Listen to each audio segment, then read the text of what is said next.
Hi, and welcome everybody to another edition of the Winner's Circle Sports Betting Podcast. My name is Ross Benjamin of RBWins.com. It's Thursday, September the 15th. And you know what that means? Every Thursday, I get to share time on this great podcast with Mr. Doug Upstone of DocSports.com. And without further ado, I hate ados, but in this case, I don't. How are you, Doug? I'm doing well, Ross. And yeah, it was fun going through the schedule this week.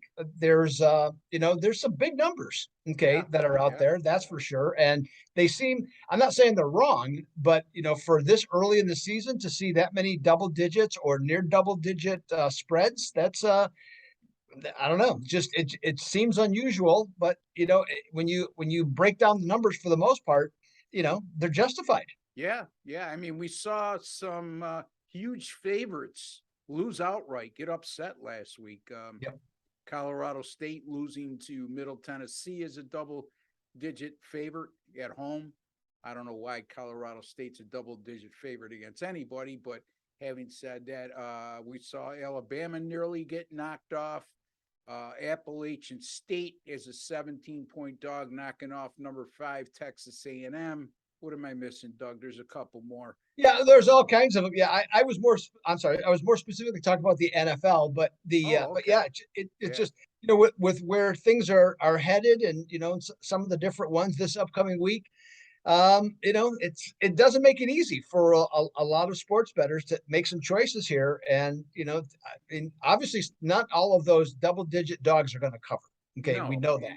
and again, I apologize because I thought you were talking about all the Yeah, upsets no, in no, no, college that football nothing to last week. apologize about. No, no. But the NFL, okay.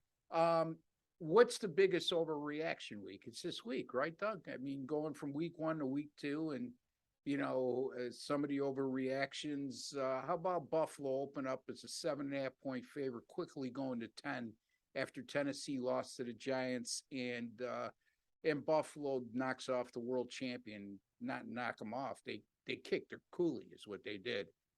But having said that, Tennessee's had their number over the last couple seasons. They beat them the last 2 years in a row, and Derrick Henry specifically has gone off versus the Bills. And Philadelphia, everybody's lauding them right now, over 200 yards rushing, but they also gave up over 200 yards rushing against the Detroit Lions. So I don't know how excited you can get about that. And anything else that comes to your mind, it might be one of those situations that people might overreact to what they saw the week before. Yeah, well, here's one.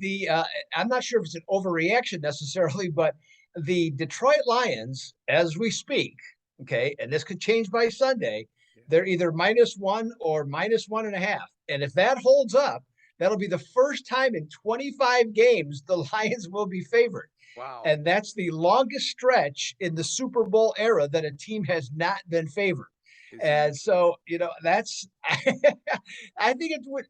I'm not saying Detroit can't cover, but boy, that's whenever I see that, like especially not so much in the pros because you don't have streaks like that, but like in college, when you see teams that haven't been a favorite for forever, and then they finally are, boy, I'm always looking the other way, more so specifically there. But I mean, I can see why Detroit is favored. I mean, they played well last week, or well enough to almost win the game. And they're an improved team. It seems.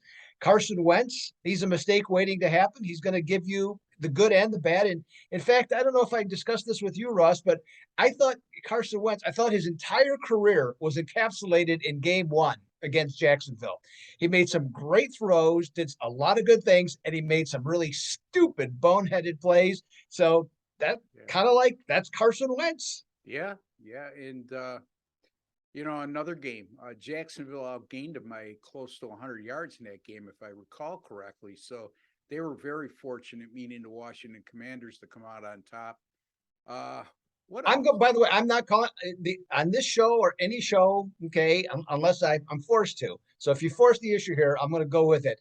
But I will not call them the Commanders. I'm going to call them the Commandos.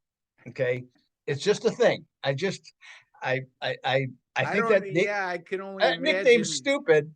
So I'm good with Commandos. Your Green Bay Packers coming off a loss in their opening game against the Minnesota Vikings, 20-7. We all know how Aaron Rodgers and the Packers, how people could overreact to one of their losses. I mean, they got blown out last year in their opening game against Arizona, if I recall correctly. New Orleans. New Orleans, okay. And they bounced back in week 2, so that's not out of realm of possibility, but that's a heavy number they're laying against the Chicago Bears. And again, the Chicago Bears coming off a win. There's an overreaction. I mean, look, you got the Bears coming off a win, the Packers coming off a loss, yet the Packers are better than a touchdown favorite. So buyer beware is what I'm trying to say. Yeah. Well, and the Packers, I mean, whether you agree with it or don't, coming off a loss, they're 9-0 straight up and against the spread. That's 11, tough to beat. 11-0 straight up. 11-0. Okay, I saw regular 9-0 this morning. season games. In regular season games, they're 11-0 straight up in ATS. Okay. Their last 11 after a loss. I Yeah. mean, there is a couple losses in there where they lost the regular season finale, which they had nothing to play for, and then they lost in the playoffs in the first round. There's one or two instances of that. Well, if you just count regular season action, they've been money after a loss, Doug. So, yeah, that's a tough one, from that standpoint, because I mean, and it's not that they can't, but I mean, this has nothing to do with being a fan. I just, until that passing game shows something, it would seem difficult to lay that many points, even though the Chicago Bears do not appear to be very good. Well, look, Sammy Watkins and Randall Cobb are in the twilight of their career. I don't think anybody would argue that, even an avid Green Bay fan. Can they still be productive? Absolutely. But they're not going to be as productive, or you're not going to see the same players you saw 5 years ago in those two gentlemen. Where they really need some production, I believe, and again, you could speak better to this, is from their young receivers. I mean, look, early in the game, while it was still close, Rodgers threw a 60-yard dime right on the money. That kid had 5 yards on a defender who dropped the ball. Well, I can't remember his name off the top of my head. Doug. Yeah, Christian Young, I think it is. Yes, or Walker. Sorry. Yeah. So that game could have easily, who knows if he makes that catch. But in any event, again, folks, be real careful. What the bookmakers really want you to do in the NFL is overreact from what you saw the week before. I'm not suggesting you should go against any team that won or any team that pulled off an upset win, okay, and do that from a no-brainer capacity. I mean, just be real careful going forward. That's all. Doug, anything else? Yeah, to your point on that, I'll just follow up on that, is that one of the things that, the overreaction tends to be by the people versus the sports book. Because if you take it at face value, the sports book, or the odds maker, I guess, they're looking at the Packers and they're looking at the Chicago game, and they're making the line based on what they believe the true talent of the two teams are. Yep. That's why it is. Any number of people, I saw different texts, and, I got a couple of texts, I should say, and then a couple of emails, now it's come down a little bit, but after losing to the Bears, how could the Giants at the time be a 9.5 point favorite over Seattle? I mean, Seattle looked great. So how could they be favored? Well, there's a reason why those people are professionals and do what they do. They're taking the emotion out of it. They're looking at the two rosters, they're looking at the situation, and they're setting the line accordingly. And it's hard to argue, when you look at it, from that perspective. And that's why, to me, at least this week, excuse me, I think that the 6 point teasers, if you like some of the favorites, have some real value. And when they're in that 8.5 to 10 range, you're going to be able to go through some key numbers to get it down to a reasonable number. And so you could put together, some 2-team and maybe even a 3-team teaser on some of those that, you should have a pretty good shot at winning at much lower odds in those games. Yeah, you're crossing 3 key numbers, actually, if you count 6 in there. So 3, 6, 7. Right. So very, very good observation, Doug, as always. And again, folks, I've been professing this since we started this a few years ago, and I'll say it again. if you think like a bookmaker, you're one step ahead of the game. You're one step ahead of the average bettor. If you think that you're going to find something that the odds makers don't know, you're kidding yourself. You're delusional. So I'm not saying to fear the bookmaker, but I guess the point I'm trying to make, it goes hand in hand. What Doug was saying is think like a bookmaker. Okay, why is this line what it is? Is it too good to be true? Ask yourself those questions before just making a knee-jerk reaction based on what you saw the week before. And boy, oh boy, there's only 16 games a week in the NFL when there's no buys in place. There's a heck of a lot more in college football on a Saturday, but I would tell you that overreacting to what you saw the week before in the NFL is far more dangerous than it is in college football. So that's just my opinion. Anyway, Doug, anything else you want to discuss with the viewers? Yeah, well, just the only other thing I think of, there's one game, you mentioned Buffalo and Tennessee, and the thing, I like that line moving from 7.5 to 10. Yeah. Boy, that really changes the whole dynamic, in terms of how to view that game. I mean, it does Buffalo. I mean, they looked like, the Super Bowl. I mean, they were picked to win the Super Bowl. They looked exactly like that in game one. Tennessee, like you said, they've had their number, but Tennessee's offensive line used to be top 5. It's not anymore. So that's up. Tannehill's 34, and at times last year, and I didn't get to watch a lot of the game last week, but I flipped it on a little bit. But seems like he's kind of going back to, and this could be age or not having as good a talent around him as he's had the past couple of years. He has playing a little bit like he did in Miami, making some, kind of dumb mistakes with the ball, holding on to it too long, all those things he did at Miami that he got rid of when he got, more talented teammates. But yet, there's just tens of, we know Ross, I think everybody knows 10's a big number, Yeah. and to see 10, like I said, in week 2, Yeah. well, I just 10 in that's the NFL is much different than 10 in college football. I don't know what the correlation would be if, to talk to a bookmaker. And I don't think there's no 1-to-1 ratio because it obviously depends on the teams. But, I don't know. That's a tough one to me. That's a tough line.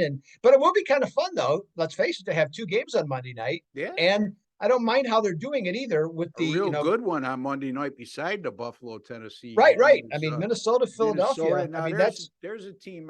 People might overreact to that. I don't know. Minnesota beating Green Bay by 13. Slow down. Philadelphia playing at home. They're coming off a win. And I mentioned they gave up 200 yards rushing. I have to look into my database, Doug.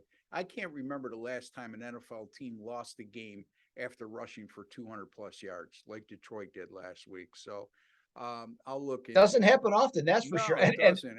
And then also taking the fact that when was the last time, and I don't have a clue, when was the last time Detroit ran for 200 yards? Yeah. I mean, they haven't had a rushing attack of note in, I don't even know when. I mean, 10 years. And now DeAndre Swift is banged up, so be careful there. So yeah, I mean, again, don't forget Tennessee has had Buffalo's number, like I said, and I'll say one thing. You think Green Bay, you wonder where Green Bay is going to get the production at the wide receiver position. I think Tennessee's wide receiver room is one of the worst in football right now. So, and here's the thing with Tennessee, if you can get the lead on them, especially if you can get up by more than one score, which is tough to do against a team like that. But if you do, they're going to be hard pressed to come back in any games. I mean, because I don't see the aerial attack or anybody that scares you vertically on that Tennessee roster at the wide receiver position. Now, somebody might develop, somebody might go for over 200 yards this week, fine and dandy. But right now, me observing what I saw last week and scanning through the roster at the wide receiver position, I don't see where they're going to scare anybody.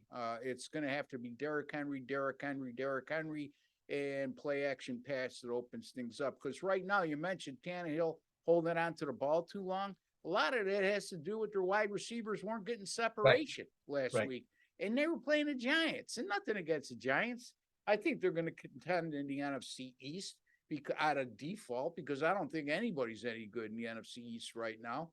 But they're going to be facing a much better secondary this week than they did last week. So a lot of things to to confuse ourselves with, let alone the viewers here. Anyway, Yeah, Doug, and one last thing, and sure. I'll make this real quick, so because we want to get going, I know, but just get your opinion real quick. To me, this year, it feels like, and it's kind of a continuation, going from 4 to 3 preseason games, and starters not playing. Yep. You know, in the past, after week 1, you started to get a feel for what was going on. And you didn't know everything in terms of the teams because until everybody plays home and away, that's kind of a thing. But the other part of it, with when these teams aren't playing, when the players are not playing, it seems like now to me you need 2 full weeks to get a real Yeah. feel on There's no any doubt team about it. in Yeah. NFL. You agree, I disagree? 100% agree. Look at a team like the Rams. I mean, how poor they looked against Buffalo.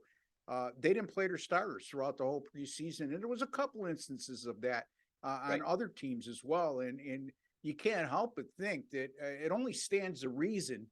Now, it's not going to be 100% foolproof, but it only stands to reason. How sharp could these guys be coming out of preseason without getting any game action?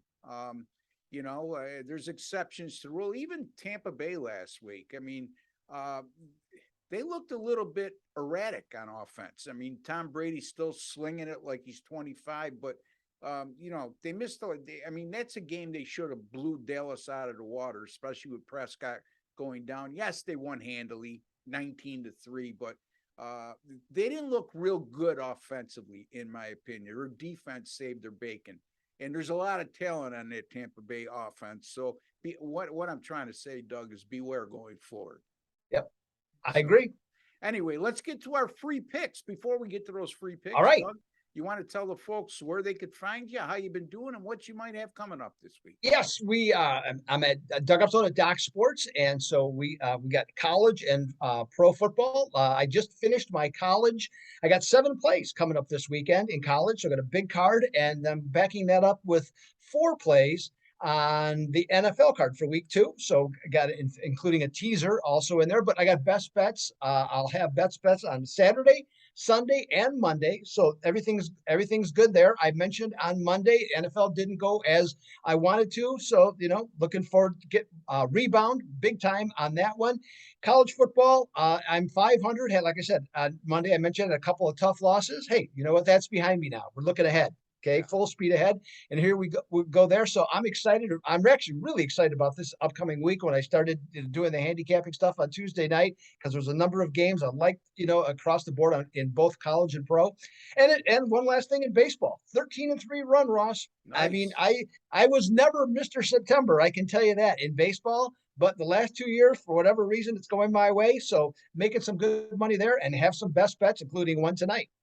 If it ain't broke, don't fix it. So, Doug's one of the finest handicappers in the country, folks. We have some great handicappers on our network here. Big Al McMorty, Doug Upstone of DocSports.com, Jesse Schul, former handicapper over at Covers, now with Picks and Parlays, and also at Sports Memo. Who am I missing? Oh, John Higgs. Sean Higgs. Sean Higgs over at Picks and Parlays does a nice video every morning over at Picks and Parlays. So you got some top-notch handicappers in your corner here, folks, and the results speak volumes. As over last week, we were right around 500, but the 3 weeks prior to that, we really made a killing on this channel, and we're gonna reconvene and we're gonna make some money for you this week as well. But don't forget about our pay selections, folks. I don't mean to make light of these picks, and we certainly never go into it just throwing something up against the wall. Every week when I go through my card, and I can't speak for Doug, but I'm pretty sure he's going to agree with me. For example, the college football card, we might have 8 plays that I have identified as potential plays that look to have betting value. And say, for example, we break it down and only end up using 6 of them on the premium side. Well, whatever is the seventh or next best is what our free picks are. And so just to keep things real, if you think that you're going to get our best bets on these free pick videos, anybody worth their weight in gold in the sports betting industry is not giving away pay selections for free picks. If they do, they're not doing it for a living. So just keep that in mind. You can visit me at rbwins.com. My college football right now is off to a 9-4 start. Pretty good, 69%. My NFL week one, I was 4-2, 10-star top play on the Giants, plus the 5.5 outright over Tennessee. Wasn't looking good at halftime. That's why they play 4 quarters. And I guarantee all my single game and multi-game packages at my site. If you don't win, you don't make a profit, I will credit your account the exact amount of your purchase price. So again, I'm not going to give you your money back, but I will credit your account. And that shows you the confidence I have that if you keep coming back, I'm going to put money in your pocket over the long haul. Okay, Doug, take it away, my friend. All right, free play. We're talking a big divisional game in the NFC South between Tampa Bay and New Orleans. When you look at these teams, other than one playoff game in the last couple of years, New Orleans has had Tampa Bay's lunch. I guess be the best way to put it. New Orleans is 7-0. Actually, 4-0 straight up and against the spread in the last 2 years in the regular season, and that includes 3 outright upsets of the Buccaneers. Now, Buccaneers opened as a minus 3-point favorite, and that has gone down to 2.5 on the road. They're the defensive genius that put the game plans together is now the head coach, Dennis Allen, but he's designed some really interesting pressures that have gotten to Brady and have made him a much less accurate passer. The other thing too, New Orleans got both teams mixed up here, but the Bucs, one of the things that this year, their receiving core is not the same level, especially take Gronkowski out in particular, they had in the past. Now, the running game was great last week for Tampa Bay. I mean, it was wonderful. 152 yards. I mean, they just drilled Dallas, physically drilled them too, in that case. And then you look at Atlanta, they gave up 201, 201 yards to Atlanta. That wasn't a good deal, but they didn't play for 3/4 of that game either. 201 so yards. I think they're going to be much, right? I'm sorry? 201 yards rushing. Yeah. Okay. Not and so, yeah, yep. So from that standpoint, I think they're going to be much more engaged emotionally in this one, being back home. And this is as crazy as this sounds. I think the key to the game is going to be the quarterbacks. Now, automatically, you think Tom Brady, and of course, rightfully so. But Jameis Winston is not playing poorly. He didn't play good. He didn't play well for a good portion of the game against Atlanta, but he has shown he can play well. And we know that, like I said, New Orleans has had success against Tom Brady. Brady's had 11 turnovers in those 4 regular season games, and he's been made to look ordinary. So in this one, Ross, even though I'd rather have the 3, I'm going to say that take the 2.5 with New Orleans in this one, who I truly believe can win this game outright over Tampa Bay at home to get the job done. And we'll see what happens on that. But I'm going with the Saints. Doug Upstone likes New Orleans plus 2.5 at home against Tampa Bay. He believes New Orleans has Tampa Bay's number and will continue to have Tampa Bay's number after this Sunday. So there you go, folks. That's a tough call for me. I would tend to agree with Doug just based on a fact when one team has another team's number, until that other team conquers that hex, it might not be a bad idea to keep riding their opponents. So anyway, Doug's on New Orleans plus 2.5 against Tampa Bay. I'm going to take a look at an intriguing matchup this Sunday with Miami going to Baltimore to take on the Ravens in their home opener. Right now, Baltimore is a 3.5-point favorite in this game. Look, I put a lot of emphasis on head coaches that have been there for a long time and how they do in specific situations. Well, John Harbaugh has been the head coach in Baltimore since 2008. And Baltimore in home openers, under Harbaugh has gone 12-2 straight up and 10-4 against the spread. And that includes 6-0 straight up in ATS if they were a favorite of 2.5 to 9.5 in those home openers. And within that point spread parameter of 2.5 to 9.5, going 6-0 straight up in ATS, they also won those 6 games by an enormous 22.5 points per game. Now, I'm not suggesting they're going to win this game by over 3 touchdowns, but it's something that you just can't ignore when you're looking at this matchup. Also, Harbaugh in non-conference home games during regular season action, 54-17 straight up, and that includes 13-7 against the spread as a favorite of 4.5 or less, which they fall into that category. So great in home openers, great in non-conference regular season home games, and then you couple that with the fact that Miami 1-9 straight up and 3-7 against the spread in their last 10 as a non-division away underdog of 12 or less, and when they're facing an opponent off a straight up win, which Baltimore is off a win in their season opener. And here's the final caveat here. Mike McDaniel versus John Harbaugh, the head coaching matchup. McDaniel's a brilliant offensive mind. He might end up being a Hall of Fame coach, but at the end, right now, at this juncture of the career, I like John Harbaugh's head coaching prowess much more than the unestablished Mike McDaniel. And I also, the starting quarterback matchup, I like Lamar Jackson much more. I mean, much more than Tua. As a matter of fact, Sean Payton, the former New Orleans head coach, now that we're talking about New Orleans with Doug's pick, Doug, he said the first starting quarterback that he predicts will get benched will be Tua in favor of Teddy Bridgewater. That's enough for me.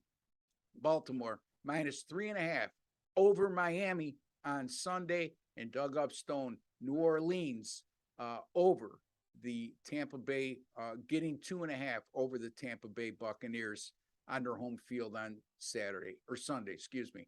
All right, Doug, any final words?